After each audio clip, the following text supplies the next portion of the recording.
Welcome everyone to this next session of anesthesia training, where I will be talking about controlled substances. So controlled substances or controlled drugs are something that we use multiple times a week on the clinic floor. There are a big variety of controlled substances that we use, and they each have different applications and limitations as to what we can do with them. Pretty unique class of drugs in and of themselves, so I just kind of wanted to talk about what they are, how they are regulated, things that we have to do when we are working with them, and then how they're organized. These substances have not only very important implications for animal health, but also for people health. Because we know there are many issues related to controlled substances, it is so important that we use them judiciously and with great respect. So without further ado, I'm going to go ahead and talk about a little bit of background on these things. So controlled substances, controlled drugs, those terms are interchangeable. So they are so called because these are regulated, they're controlled. And they are controlled primarily by the DEA, which is the Drug Enforcement Agency or authority, and the State Board of Pharmacy wherever you live. So the DEA by far is going to make most of the rules. So these are the guys in charge of things like classifying the drug according to a schedule, and then reviewing any purchasing, distribution, or prescription records that you have from your practice. And then the State Board of Pharmacy controls state-specific laws about drugs. So the state itself can't say, I want to change a drug schedule on this, but they can say, I would like to make this substance controlled, or we will log it as a controlled substance in our state. Just so you have an idea of how they function together, but separately at the same time. So those are the things that control them and kind of let that happen. So when you get controlled drug bottles at your practice, it's important to know that these bottles, they may be over or underfilled slightly. They may be over or underfilled by up to 10%. So sometimes you get a little bit more, sometimes you get a little bit less, but it's important to know that in the eyes of the law, what you are given by the state is a 10 ml bottle. So a 10 ml bottle could have 9 mils, it could have 11 mils, but you always record that as a 10 ml bottle of drug, just to keep things tidy. Controlled drugs must be stored in a locked, secure cabinet. So this might be a manual key, this might be fingerprint identification, and this cabinet has to be secured to something. So if you're a traveling vet or you're part of a traveling practice, it needs to be secured to the vehicle. If you work in a referral hospital or a stationary hospital, you might have something like a Q-box or a cabinet where you go in with your key and get out controlled drugs. So there are a couple of things we need to be aware of when working with controlled substances, and when we are, it is very important that we must log almost everything we do with them. So like I talked about, we have to keep records for purchasing, prescription, and distribution, so that if the DEA wants to come in and have a look at that, we have a tidy record of where those drugs are going. But also when we use them on the clinic floor, we need to log a couple of things.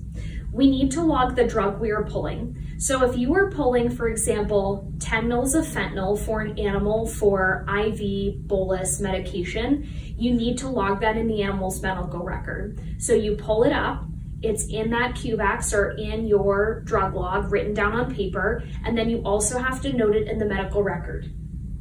You also need to log drug allotment. And what I mean is where that drug is going other than IV medication. So let's say I'm going to give an animal a fentanyl bolus and then put them on a CRI, and I've drawn up all the fentanyl that I need for both. In the animal's medical record, I need to say allotted 7 mils of fentanyl to IV pre-meds and 13 mils of fentanyl to CRI. That way there is a way for us to know where the drug is going. And we also need to be vigilant about recording mils per hour and dose and what the animal is using. Because ideally, if we go back through the animal's record, if the DEA or the State Board of Pharmacy says, hey, show us where the drug went, we need to be able to tell them exactly how much was used and how much was left over. So what happens when we have drug left over or we're not going to end up using it? Not a problem at all, but we need to record drug waste, also in the animal's medical record and with at least one witness. So if you're working during the daytime and you have leftover drug that you want to waste, you write in the animal's record, wasted 5 mils fentanyl. You sign your initials and someone else witnesses you throwing away the drug.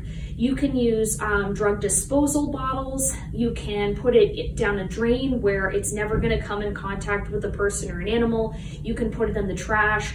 All of those things are acceptable, but you need to be able to log it. Now, if you're by yourself, it is okay. Sometimes you're going to be on call and there's not going to be a spare person to witness drug wastage. You have to initial it and document it somewhere just so that everything is legal. And this includes all types of uses of controlled substances. So whether it's tablets, fentanyl patches, bolus injections, whether it's for pre-meds or CRIs or additive fluids, if you have leftover controlled drug, you need to be able to waste it and log it in the record, because otherwise that could be legally not very sound. So now that we've talked a little bit about the background of controlled substances, I want to talk to you about how they're organized and what this means. So controlled substances are classified according to schedule. So the schedule basically tells you what type of category the drug falls under. Does it have use as a medicinal product? Does it have potential for abuse or addiction? Like what type of drug is this? So I will go through a chart of my own making and discuss kind of what they mean. So I have a couple of key terms here at the bottom that I'm going to be using for this chart. All of these are homemade, so you'll have to forgive me for the tidiness. So they are so written this way. I'm actually going to switch over here at this point. Okay, so I'm going to start towards the top, things that we really don't deal with in everyday life. So we have 5 schedules of drug that are routinely accepted by the DEA.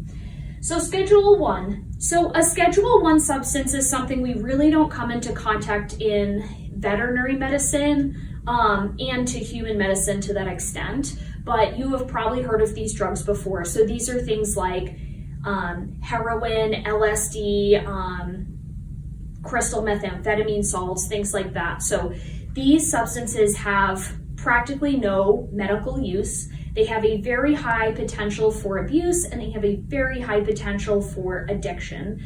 So we are not using these substances at all. It is important to remember that cannabis and cannabis products are legalized in certain states for human use only, not in veterinary medicine. So there are currently no approved, safe, legalized cannabis products that are made available for animals. So just so you know that information. So that is Schedule 1. So Schedules 2 through 5, these are things that we're actually going to be seeing in the hospital, maybe using, maybe prescribing in our patients. So they do have medical use. This is the highest level that does have medical use. They do have a very high potential for abuse and also a moderate to high potential for addiction. And it's important to remember that addiction is a human trait, not an animal trait, because there is also there's both a dependence and a behavioral component. So just so you know that. Examples of Schedule 2 drugs, we're talking about things like any full mu agonist, so things like morphine, hydromorphone, methadone, all of those things are up there in Schedule 2, and also amphetamine salts. So these are things used in human medicine like ADHD medication, stimulant medication, that kind of stuff. We're not really using those in pets at this particular place and time. Schedule 3, so they still have medical use. It has a moderate to high level of both abuse and addiction potential for people. These are going to be drugs like your dissociative anesthetics, so things like ketamine, partial mu agonists, so things like buprenorphine or buprenorphine combination drugs, and then things like codeine formulations. So specifically pain relief medication, so acetaminophen with codeine, this is a great example of a Schedule III substance. Schedule 4, we also have medical use for these, and we're using these in pets and in people. Moderate to high level of both abuse and addiction potential for humans. Examples of these drugs, your benzodiazepines, so things like lorazepam, midazolam, diazepam, for both people and for animals. And then certain barbiturate drugs, so things like pentobarbital euthanasia solution would be a great example of this. It is regulated and controlled. Lastly, we have things like Schedule 5. So Schedule 5 substances still definitely have medical use for both animals and people. They have a relatively low potential for abuse and addiction. They usually contain very small amounts or very dilute formulations of things that were once like full force controlled substances. So that's still there. So these are things that you might see, at a pharmacy behind like a glass or a plexiglass screen that they have to go and get for you, and they have to do some type of patient counseling. So these are things like cough syrups with codeine, so things like Robitussin AC, and in certain states, ephedrine formulations. So I have starred a couple of things on the chart. So we talked about how cannabis is a Schedule I substance, but in certain states it is legalized and decriminalized. And same goes for things like pseudoephedrine. So this is a state-specific legislation. So we talked a little bit earlier how things like pure crystal methamphetamines and amphetamine salts are Schedule I and II substances, and it is forbidden to use pseudoephedrine and then produce it into something like amphetamine salts.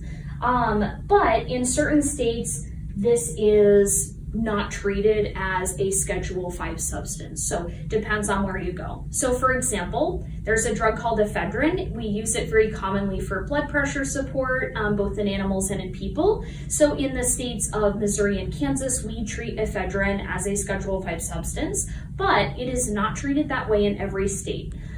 So it really depends kind of on where you go. So let's kind of wrap up and do a little bit of a summary. So we talked about how these things are regulated. We talked about how important it is to secure them in a locked, controlled environment with relative limited access. You must record drug pulls, drug allotment, and drug wastage every single time for every single patient. And the best practice is to be able to provide a record to the State Board of Pharmacy or the DEA saying exactly where that drug went.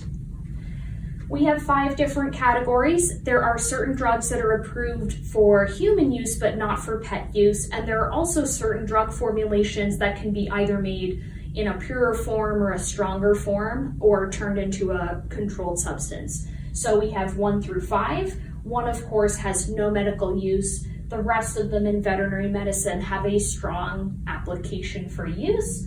And then it depends on where you go. We're going to have different formulations, different types of drugs, and also some state-specific laws about regulation and recording. And that's it.